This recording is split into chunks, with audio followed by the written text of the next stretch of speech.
வணக்கம். நிகழ்ச்சி மூலமாக உங்களை சந்திப்பதில் பெரும் மகிழ்ச்சி அடைகிறேன். வாழ்க்கையில் வெற்றி பயன் நோக்கி பயணம் செய்து கொண்டிருக்கிறீர்கள். இந்த பயணங்கள் நல்ல முறையில் வெற்றி பெற என் அன்பின் வாழ்த்துக்கள்.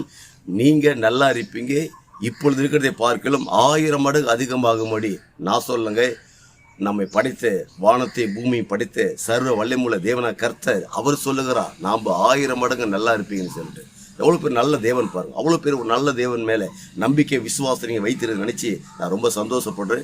ஒருவேளை இதை பார்த்து கொண்டு இருக்கிற நம்பிக்கை விசுவாசம் இல்லாமல் இருந்தாலும் இவரை நம்பி பாருங்கள், உங்கள் வாழ்க்கை வேறு லெவல் இருக்கும். சில பேர் என்றாங்க, ஆமாம் எங்கே வேறு லெவலில் இருக்குது, ஒரே பிரச்சனை, ஒரே நெருக்கடி, எனக்கு எதிர்ப்பு நிறைய இருக்குது பிரதர், எனக்கு எதிர்ப்பு நிறைய இருக்குது சிஸ்டர் என்று மற்றும் கூட சொல்லி கொண்டு இருக்கிறாங்க.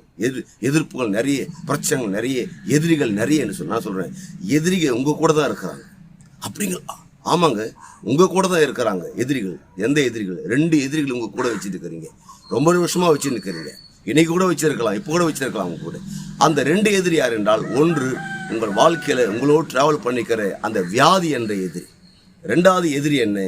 தரித்திரம் என்ற, வறுமை என்ற அந்த எதிரி. இந்த 2 எதிரி தான் ஒரு மனிதனுடைய நோக்கத்தை கெடுத்து சீர்குலை காக்கிறது.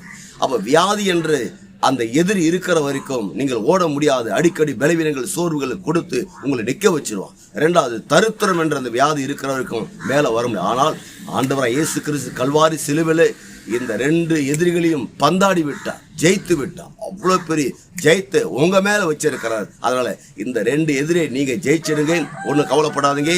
ஏகப்பட்ட வியாதி பிரச்சனை பலவீனத்தில் காணப்பட்டிருக்கலாம், நீங்கள் அற்புத சுகத்தோடு வாழ்வீங்க.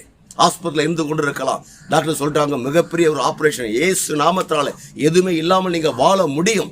கொடிய தருத்தத்திடலாம், பிள்ளைங்களுக்கு பீஸ் கட்ட முடியல, இவைகள் சோன் என்று நிறைய காரியங்கள், திருமண காரியங்கள், அடுத்தது கட்டுமான பணி வேலைகள் அப்படியே நிற்கிறது, ஜாப், அந்த ஜாப், இந்த பிஸ்னஸ் ரன் பண்ண முடியல, ஏகப்பட்ட காரியங்கள் எல்லாம் கொடிய தருத்தல் தந்து நீங்கள் ஜெயிப்பீங்க. நீங்கள் மேலே வருவீங்க. நோயையும் பேயையும் பற்றாக்குறை பணத்துடைய பிரச்சனையை உங்களால் ஜெயிக்க முடியும். அப்படி ஜெயிச்சு மேலே வரும்போது என்ன நடக்கும் தெரியுமா?